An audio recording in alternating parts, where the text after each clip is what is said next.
Orang kalau tidak pernah belajar agama sama sekali, keyakinan dia, akidah dia akan sama seperti keyakinan lingkungannya. Percaya klenik, percaya khurafat dan seterusnya. Karena lingkungannya ngajarin kayak gitu. Kamu seperti apa yang kamu serap.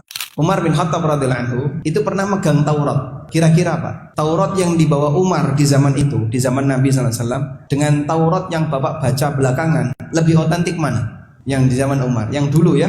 Taurat di zaman Umar ini mungkin lebih otentik daripada terjemahan Taurat di zaman sekarang. Sehingga kalau misalnya kami tanya, Taurat Bapak bahasa apa? Bahasa Indonesia. Bahasa Indonesia, baik. Bahasa aslinya apa Pak? Ibrani. Ada keterangan tentang Waraqah bin Naufal. Waraqah bin Naufal sepupunya Khadijah. Setelah Nabi SAW dapat wahyu pertama kali di Gua Hira, itu kan beliau gemeteran ya, ketakutan. Ini apa? Baru pertama kali menemukan kejadian kayak gitu. Akhirnya Khadijah mengajak beliau untuk menemui Waraqah bin Naufal. Nah, dalam biografi Waraqah bin Naufal itu disebutkan wa kana yutarjimu Taurat min Suryani ilal Arabiyah.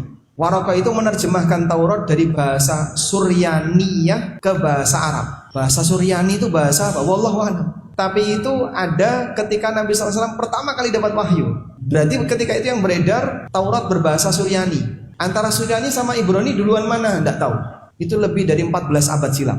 Nah, Umar pernah bawa itu ketemu Rasulullah SAW. Lalu beliau mengatakan, andaikan Nabi Musa itu masih hidup, terus kau ikuti Musa, wa taraktumuni, dan kau tinggalkan aku, la dalaltum, kau akan tersesat. Tauratnya disuruh buang. Umar dilarang baca Taurat. Itu sekelas Umar ya, yang imannya jauh lebih hebat daripada kita, dan itu hidup di zaman Nabi SAW. Maka sebenarnya kita itu butuh nggak sih membaca literatur non Muslim untuk urusan agama? Tidak butuh, buat apa? Tahu nggak menambah ilmu, nggak tahu tidak mengurangi ilmu. Karena literatur dalam Islam itu sudah komplit. Allah menyatakan al-yauma akmaltu lakum dinakum. Aku telah sempurnakan agama kalian untuk kalian. Yang kata Al-Hafidz Ibnu Katsir, karena sudah sempurna, kita tidak butuh kitab yang lain, kita tidak butuh mempelajari agama yang lain.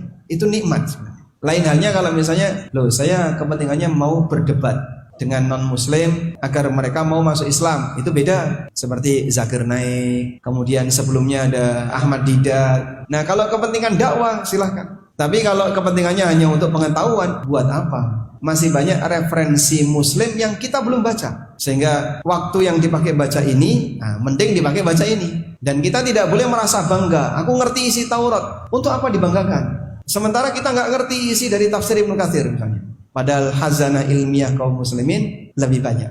Nabi SAW tidak pernah belajar Taurat dan Injil. Dan kalau beliau berdebat dengan bagian yang paling asasi tentang masalah tauhid. Beliau kan pernah didatangi oleh orang Nasrani Najran, debat dengan Rasulullah SAW. Diladeni oleh beliau. Mereka kalah debat, lalu ditantang oleh Nabi SAW mubahalah. Nah, saat ditantang mubahalah mereka mundur, nggak berani. Akhirnya digantikan oleh sahabat siapa? Abu Ubaidah Ibnul Jarrah. Dan Nabi SAW mengatakan, hada aminu hadhil ummah. Beliau adalah amin, pemegang amanah umat ini. Mungkin sebagai saran, kita ketika belajar, Anda akan menjadi apa yang seperti Anda pelajari. Kamu seperti apa yang kamu serap. Sehingga kalau Bapak belajar akidah yang lurus, nanti punya akidah yang lurus. Tapi kalau kita belajar akidah yang menyimpang, ya kurang lebih keyakinan kita seperti itu. Makanya orang kalau tidak pernah belajar agama sama sekali, keyakinan dia, akidah dia akan sama seperti keyakinan lingkungannya. Percaya klenik, percaya khurafat dan seterusnya. Karena lingkungannya ngajarin kayak gitu. Maka apa yang dia dengar, apa yang dia serap, itulah yang jadi keyakinannya. Maka pintar-pintarlah mencari referensi dalam agama, karena itu yang akan menjadi identitas Anda dalam beragama.